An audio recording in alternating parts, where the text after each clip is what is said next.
Hello दोस्तों, स्वागत है आप लोग के अपने यूट्यूब चैनल स्टडी पॉइंट 11 में। दोस्तों हम लोग देख रहे हैं एसएससी जीडी एग्जाम 2023 के लिए सेट प्रैक्टिस। आज की इस वीडियो में बात करेंगे हम लोग हिंदी सेट नंबर 15 का। इससे पहले दोस्तों हम लोग 14 सेट हिंदी का कर चुके हैं और 14 ही सेट कर चुके हैं जीके जीएस और करंट अफेयर्स का भी। अगर आपको ये सारे वीडियो देखना है तो जल्दी से जाइए चैनल पर और वहाँ प्लेलिस्ट पर क्लिक करेंगे तो वहाँ आपको प्लेलिस्ट मिलेगा और बिल्कुल आसानी से एक एक करके सारे वीडियो को आप देख सकते हैं। पीडीएफ दोस्तों आपको लेना है तो वीडियो के डिस्क्रिप्शन में देखिएगा, आपको टेलीग्राम चैनल का लिंक मिल जाएगा, वहाँ से जुड़िए टेलीग्राम से। वहाँ आपको पीडीएफ अवेलेबल कराया जाता है दोस्तों। और आपको टेलीग्राम से जुड़ना बहुत ज़रूरी है क्योंकि मैं अब फुल टेस्ट यानी कुल 80 प्रश्न का टेस्ट सीरीज भी चलाने वाला हूँ। उसमें आपको पीडीएफ में अवेलेबल कराऊंगा, उसको आप सॉल्व करेंगे आसानी से, ठीक है। और कितना नंबर आता है उसको भी आप लोग कमेंट बॉक्स में बता देंगे। तो चलिए शुरुआत करते हैं दोस्तों। उससे पहले अगर आप में से किसी भी छात्र ने चैनल को सब्सक्राइब नहीं किया है तो ज़रूर चैनल को सब्सक्राइब भी कर लेना है और बेल आइकन भी दबा लेना है पूरे जीडी एग्ज़ाम तक के लिए, ठीक है। मैं ये नहीं बोल रहा हूँ कि हमेशा के लिए आप सब्सक्राइब कर लीजिए, पूरे जीडी एग्ज़ाम तक के लिए सब्सक्राइब कर लीजिए, ठीक है। जब तक आपका पेपर समाप्त ना हो जाए, जब तक आपका रिजल्ट ना आ जाए। तो चलिए शुरुआत करते हैं दोस्तों आज के पहले प्रश्न से। तो ये रहा आपके स्क्रीन पे पहला सवाल है, निम्नलिखित शब्दों में से कौन सा शब्द पुरुषवाचक सर्वनाम के अंतर्गत रखा जा सकता है। दोस्तों 5 सेकंड का समय मिलेगा। आप इसमें आप कॉपी पर उत्तर करेंगे या फिर कमेंट बॉक्स में उत्तर करेंगे और जब वीडियो समाप्त होगा तो अपना स्कोर भी शेयर कर देंगे, ठीक है, कमेंट बॉक्स में कि आपके कितने प्रश्न राइट हुए और कितने प्रश्न रॉन्ग हुए, आपको कमेंट बॉक्स में बताना है। और दोस्तों मैं लगातार वीडियो के दौरान भी आपसे सवाल पूछता रहता हूं, तो उस सवाल का भी आप लोग कमेंट में उत्तर देने का कोशिश कीजिए, जिससे आपको प्रश्न याद हो जाएंगे दोस्तों कमेंट में जवाब देने से, ठीक है। तो चलिए देखते हैं पहला प्रश्न था कि निम्नलिखित शब्दों में से कौन सा शब्द पुरुषवाचक सर्वनाम के अंतर्गत रखा जा सकता है। देखिए दोस्तों, पुरुषवाचक सर्वनाम के अंतर्गत रखा जा सकता है हम। ऑप्शन नंबर सी में जो दिख रहा है ये हमारा राइट आंसर हो जाएगा। तो निम्नलिखित ये 4 जो दिख रहे हैं इनमें से हम जो है दोस्तों यह पुरुषवाचक सर्वनाम के अंतर्गत रखा जा सकता है। इसमें उत्तम पुरुष होता है ना, ये उत्तम पुरुष में चला जाएगा पुरुषवाचक सर्वनाम में। इस बात को भी आप लोग थोड़ा सा ध्यान रखने की कोशिश करेंगे। तो हमारा right answer option number C हम हो जाएगा। आइए बात करते हैं अगले सवाल का। बुढ़ापा भी एक प्रकार का अभिशाप है, शब्द में बुढ़ापा कौन सी संज्ञा है। बिल्कुल आसान सा सवाल है दोस्तों और ऐसे ही पेपर में भी आपके सवाल पूछे जाएंगे। हालांकि वहाँ समय कम मिलेगा, आपको पता है ना कि 60 मिनट में आपके 80 प्रश्न सॉल्व करने हैं, ठीक है। तो उसके लिए थोड़ा सा आप लोग स्पीड मेंटेन रखेंगे दोस्तों एग्ज़ाम में, इस बात को आप लोग ध्यान में रखेंगे। सेट प्रैक्टिस कीजिए ज़बरदस्त तरीक़े से और सेट प्रैक्टिस ही आपको समय नियंत्रण कर सकता है। तो चलिए देखते हैं इस प्रश्न का सही उत्तर क्या हो जाएगा। बुढ़ापा भी एक प्रकार का अभिशाप है, शब्द में बुढ़ापा कौन सी संज्ञा है। तो दोस्तों बुढ़ापा जो है वो एक भाववाचक संज्ञा है, याद रखेंगे दोस्तों। इसका राइट आंसर क्या हो जाएगा, ऑप्शन नंबर बी हो जाएगा। बुढ़ापा जो है एक भाववाचक संज्ञा है। दोस्तों भाववाचक क्यों है, क्योंकि दोस्तों बुढ़ापा को एक अवस्था बोला जाता है। क्या बोला जाता है, बुढ़ापा एक अवस्था है। क्या है दोस्तों, अवस्था है। बुढ़ापा एक अवस्था है, याद रखेंगे। आइए बात करते हैं अब अगले सवाल का। पत्र में अपने से बड़े के लिए संबोधन शब्द है। ऑप्शन ए है पूज्य, श्रद्धेय, चिरंजीवी, आयुष्मान। जब आप पत्र लिखते हैं अपने से बड़े लोगों के पास तो आपको संबोधन में क्या लिखना पड़ता है, ये सवाल आपसे पूछा गया है। यानी जिन छात्र को पत्र लिखने आता है वो इस प्रश्न का उत्तर आसानी से दे देंगे।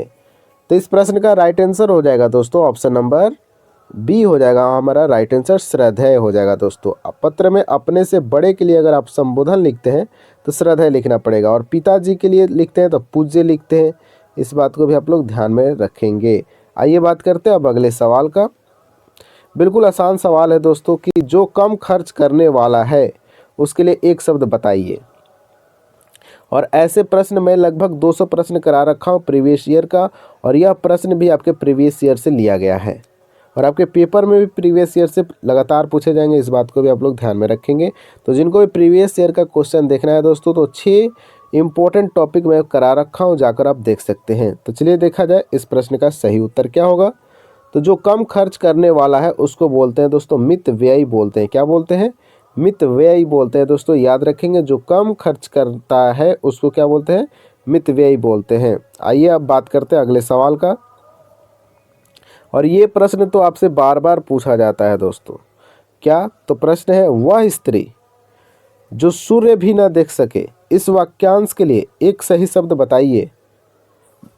बताइए कितने छात्र को यह प्रश्न बिल्कुल याद हो गया है? तो वह स्त्री जो सूर्य भी न देख सके उसको बोलते हैं दोस्तों असूर्यपस्या। क्या बोलते हैं दोस्तों? असूर्यपस्या उस स्त्री को बोलते हैं जो स्त्री सूर्य को भी नहीं देख सकती। तो इसका right answer option number D हो जाएगा। और ऐसे ही प्रश्न आपसे पूछे जाएंगे दोस्तों, और एग्जाम में गलती नहीं करना है। एग्जाम से पहले आप लोग को ज़बरदस्त तैयारी करना है। और मैं टॉपिक वाइज भी वीडियो अब लेकर आऊँगा दोस्तों, और थोड़ा उसको भी आप लोग शेयर करेंगे, और उस वीडियो को देखकर आप अपने नंबर को इंक्रीज कर सकते हैं। तो चलिए देखा जाए अगला सवाल। तोय, तोय का पर्यायवाची शब्द क्या है? 66 नंबर सवाल है दोस्तों कि तोय का पर्यायवाची शब्द आपको बताना है। ऑप्शन है वाणी, वायु, अग्नि और जल। तो इस प्रश्न का दोस्तों सही उत्तर हो जाएगा ऑप्शन नंबर डी, जल हो जाएगा। तो याद रखेंगे तोय का पर्यायवाची शब्द होता है जल। और भी पर्यायवाची शब्द आप याद रखेंगे तोय का, जल का। तो याद रखेंगे वारी भी आप लोग इसको बोलते हैं, वारी हो जाएगा। और बात करें तो नीर आप लोग सुने हैं, जब भी आप ट्रेन में पानी खरीदेंगे तो रेल नीर लिखा रहता है, यानी रेल का जल, याद रखेंगे दोस्तों। और बात करते हैं, पानी तो हो गया, एक याद रखिएगा सलील, याद रखिए। क्या याद रखिएगा दोस्तों? सलील। यह भी पूछ लिया जाता है आपसे बार बार कि सलील का पर्यायवाची क्या होगा। तो यही जल होगा, वारी होगा, नीर होगा। इस बात को आप ध्यान में रखेंगे। आइए बात करते हैं अब अगले सवाल का।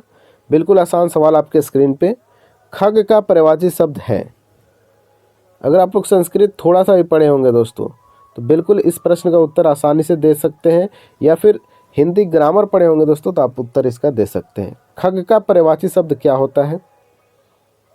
67 नंबर सवाल है। ऑप्शन है मन, मयूर, विहंग या फिर अनुचर। तो इस प्रश्न का दोस्तों सही उत्तर होगा ऑप्शन नंबर सी, विहंग हो जाएगा।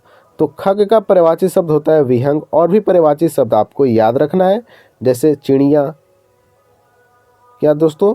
चिड़िया खग का पर्यायवाची शब्द है। गगन, गगन चर हो जाएगा दोस्तों।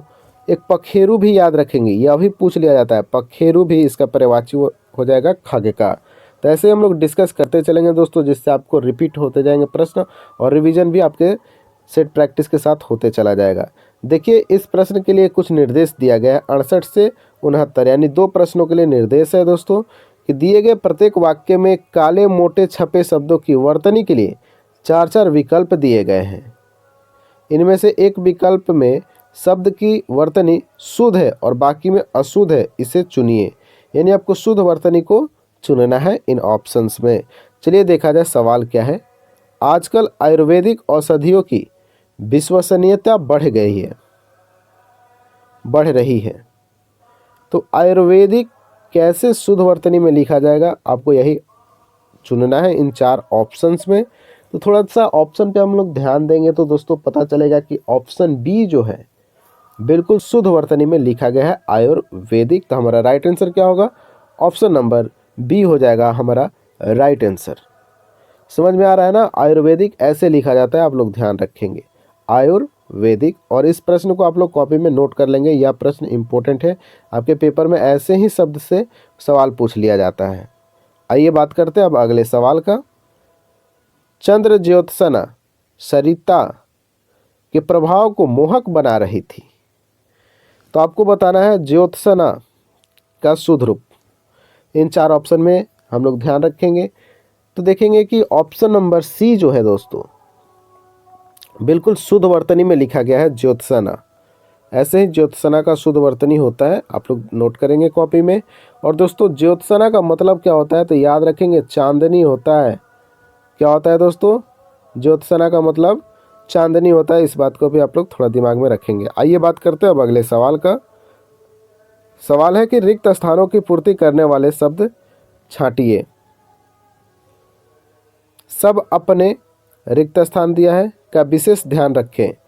ऑप्शन ए धर्म, ऑप्शन बी कर्म, ऑप्शन सी मर्म, ऑप्शन डी वर्म। तो दोस्तों इस प्रश्न का तो आप बिल्कुल आसानी से उत्तर देंगे कि सब अपने कर्म का विशेष ध्यान रखें। तो हमारा राइट आंसर होगा ऑप्शन नंबर बी हो जाएगा दोस्तों, कि सब अपने कर्म का विशेष ध्यान रखें दोस्तों। और ऐसे बड़े बुजुर्ग लोग बोलते हैं, महापुरुष लोग बोलते हैं, सब अपने कर्म का विशेष ध्यान रखें दोस्तों, क्योंकि अगर आप कर्म अच्छा रखेंगे तो आपका धर्म का नाम भी होगा, आपका नाम होगा दोस्तों, आपके देश का नाम होगा, आपके राज्य का नाम होगा। तो हर इंसान अपने कर्म पे विशेष ध्यान रखे, ऐसा इस सेंटेंस को बोला जा सकता है। इसमें कोई प्रॉब्लम है आपको? चलिए आगे बढ़ते हैं 71 नंबर सवाल पे। रिक्त स्थानों की पूर्ति करने वाले शब्द को छांटिए। सवाल है कि शिक्षक को सदैव शिष्यों के प्रति रिक्त स्थान प्रदर्शित करना चाहिए। तो देखिए दोस्तों, शिक्षक को सदैव जो है शिष्यों के प्रति सौहार्द प्रदर्शित करना चाहिए, यानी मिलजुल कर दोस्त की तरह रहकर शिक्षक को चाहिए कि अपने शिष्यों को पढ़ाए, उनके साथ रहे, जिससे छात्र भी ना डरे शिक्षक से सवाल पूछने में, और शिक्षक भी सवाल खुल कर बच्चों से पूछ सकें, और बच्चों को भी चाहिए कि सौहार्दपूर्ण अपने शिक्षक के साथ समय बिताएं। तो इसका राइट आंसर क्या होगा? ऑप्शन नंबर सी हो जाएगा, कि शिक्षक को सदैव शिष्यों के प्रति सौहार्द प्रदर्शित करना चाहिए। आइए बात करते हैं अब अगले सवाल का। रिक्त स्थानों की पूर्ति करने वाले शब्द को छांटिए। सत्य और निष्ठा का मार्ग कोई भी रिक्त स्थान नहीं कर पाया। सवाल ये पूछा गया है डायरेक्ट दोस्तों कि सत्य और निष्ठा का जो मार्ग है ना, उसको कोई भी रिक्त स्थान नहीं कर पाया, यानी कोई भी उसको रोक नहीं पाया दोस्तों। तो इसका राइट आंसर होगा दोस्तों ऑप्शन नंबर बी। 72 का राइट आंसर हो जाएगा ऑप्शन नंबर बी। याद है, याद रखेंगे। निरुद्ध, यहाँ आपको अवरुद्ध भी लिखा हुआ मिल सकता है। क्या मिल सकता है दोस्तों? अवरुद्ध भी आपको लिखा हुआ मिल सकता था। तो निरुद्ध और अवरुद्ध एक ही होता है, आप ध्यान रखेंगे दोस्तों। चलिए एक बार मैं इस सेंटेंस को कंप्लीट करता हूँ। सत्य और निष्ठा का मार्ग कोई भी निरुद्ध नहीं कर सकता है। तो right answer option number B हो जाएगा। आइए बात करते हैं अब अगले सवाल का। डंके की चोट पर कहना लोकोक्ति का अर्थ क्या है? डंके की चोट पर कहना लोकोक्ति का अर्थ क्या होता है? तो दोस्तों इस प्रश्न का सही उत्तर होगा ऑप्शन नंबर सी, सबके सामने घोषित करना। डंके के चोट पर कहना लोकोक्ति का अर्थ हो जाएगा कि सबके सामने घोषित करना, यानी खुल्लम खुल्ला सबके सामने ही बात को बोल देना, उसको ही बोलते हैं डंका के चोट पर कहना। आइए बात करते हैं अब अगले सवाल का। 3-13 होना लोकोक्ति का अर्थ क्या है? इंपॉर्टेंट है दोस्तों। 3-13 होना लोकोक्ति का अर्थ क्या होता है? तो हमारा राइट आंसर दोस्तों हो जाएगा 74 का ऑप्शन नंबर सी, भाग जाना। क्या दोस्तों होता है? भाग जाना। 3-13 होना मतलब भाग जाना दोस्तों, या फिर बर्बाद होना, ये भी हो सकता है। तो ऑप्शन के अनुसार हम लोग जाएंगे। इसमें भाग जाना दिया है दोस्तों, तो हमारा राइट आंसर क्या हो जाएगा? यही हो जाएगा ऑप्शन नंबर सी, 3-13 होना यानी भाग जाना। आइए बात करते हैं अब अगले सवाल का। कुछ निर्देश दिया है, निर्देश तो आपको पढ़ना ही है दोस्तों। अगर आप सेट प्रैक्टिस करके जाएंगे तो आपको निर्देश पढ़ने की उतना ज़रूरत नहीं पड़ेगा, लेकिन आप प्रैक्टिस नहीं करके जाएंगे तो आपको एक एक शब्द को पढ़ना पड़ता है पेपर में। तो इससे अच्छा है कि आप लोग थोड़ा प्रैक्टिस कर लें। और लगातार मैं आपके साथ जुड़ा हुआ हूं दोस्तों, लगभग 36 से 40 सेट करा रखा हूं, तो आप लोग सारे वीडियो को देखना, उससे ज़रूर आपको फ़ायदा होगा। चलिए देखा जाए इस निर्देश में क्या लिखा गया है। तो 75 से 77 प्रश्न के लिए लिखा गया है कि नीचे दिए गए वाक्यों में कुछ त्रुटियां हैं और कुछ ठीक भी हैं। कुछ त्रुटि वाले वाक्य के जिस भाग में त्रुटि हो उसके अनुरूप अक्षर ए बी सी से उत्तर चुनिए। यदि वाक्य में कोई त्रुटि न हो तो डी वाले विकल्प को चुनेंगे। ठीक है, यानी त्रुटि वाले सवाल हैं, और ऐसे सवाल तो आपको मैंने बहुत सारा करा रखा है। अब आपके सवाल गलत नहीं होते होंगे, ऐसा मैं उम्मीद रखता हूँ। चलिए देखा जाए इस सवाल को, सवाल नंबर 75 को।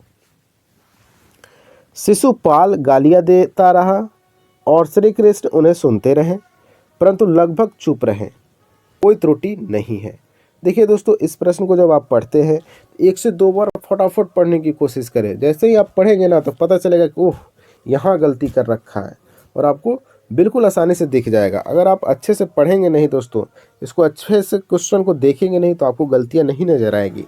इसलिए आप लोग ऐसे प्रश्न को ध्यान से पढ़ना, आपको उत्तर पता चल जाएगा। देखिए, देखा जाए, शिशुपाल गालियाँ देता रहा, ठीक है भाई, दे रहा है गाली, और श्री कृष्ण उन्हें सुनते रहे, और नहीं होना चाहिए था, यहाँ क्या होना चाहिए था, लेकिन होना चाहिए था दोस्तों। क्या होना चाहिए था, लेकिन होना चाहिए था। चलिए अब मैं इसको कंप्लीट करता हूँ। शिशुपाल गालियाँ देता रहा, लेकिन श्री कृष्ण उन्हें सुनते रहे, परंतु लगभग चुप रहे। तो हमारा राइट आंसर क्या हो जाएगा, ऑप्शन नंबर बी में त्रुटि है, तो हमारा यही राइट आंसर हो जाएगा, ऑप्शन नंबर बी। आइए बात करते हैं अब अगले सवाल का। भारत में शिक्षा के पर्याप्त प्रचार प्रसार के बावजूद स्त्रियों के प्रति लोगों का दृष्टिकोण पूर्वत सा संकुचित एवं अनुदार है, कोई त्रुटि नहीं है। देखिए दोस्तों, इस प्रश्न को आप लोग पढ़ेंगे तो थोड़ा सा मुश्किल हो जाएगा इस प्रश्न का उत्तर करने में, लेकिन आप लोग ध्यान रखेंगे यहाँ त्रुटि लिखा हुआ है। पूर्वत के साथ दोस्तों सा का प्रयोग बिल्कुल अनिवार्य नहीं है, फिर भी यहाँ किया गया है, वाक्य को बड़ा किया गया है और गलत तरीक़ा से पेश किया गया है। तो इस प्रश्न का दोस्तों सही उत्तर हमको दिख रहा है ऑप्शन नंबर सी में, कि यहाँ सा का प्रयोग करना अनिवार्य नहीं था, फिर भी वाक्य में कर दिया है, इसलिए हमको यहाँ त्रुटि दिख गया है। तो चलिए इस सेंटेंस को हम कंप्लीट करते हैं। भारत में शिक्षा के पर्याप्त प्रचार प्रसार के बावजूद स्त्रियों के प्रति लोगों का दृष्टिकोण पूर्वत संकुचित एवं अनुदार है। तो यहाँ सा का प्रयोग नहीं था, इसलिए हमारा राइट आंसर होगा ऑप्शन नंबर सी हो जाएगा दोस्तों। क्या हो जाएगा, ऑप्शन नंबर सी हमारा राइट आंसर हो जाएगा। आइए बात करते हैं अब अगले सवाल 77 नंबर सवाल का। इस पुस्तक के विकास में अनेक अध्यापकों, शिक्षाविदों तथा भाषा शास्त्रियों का सहयोग मिला है। इस प्रश्न को थोड़ा आप भी पढ़िए, देखते हैं आप लोग इस प्रश्न का उत्तर दे पाते हैं कि नहीं दे पाते हैं। तो इस पुस्तक के विकास में अनेक अध्यापकों, शिक्षाविदों तथा भाषा शास्त्रियों का सहयोग मिला है। दोस्तों इस प्रश्न का उत्तर हो जाएगा हमारा ऑप्शन नंबर ए हो जाएगा। अब आप पूछेंगे सर ये कैसे हो जाएगा ऑप्शन नंबर ए, किसके बारे में हम लोग बात कर रहे हैं, पुस्तक के बारे में बात कर रहे हैं ना। तो पुस्तक का विकास नहीं होता है, क्या नहीं होता है दोस्तों, विकास नहीं होता है दोस्तों, पुस्तक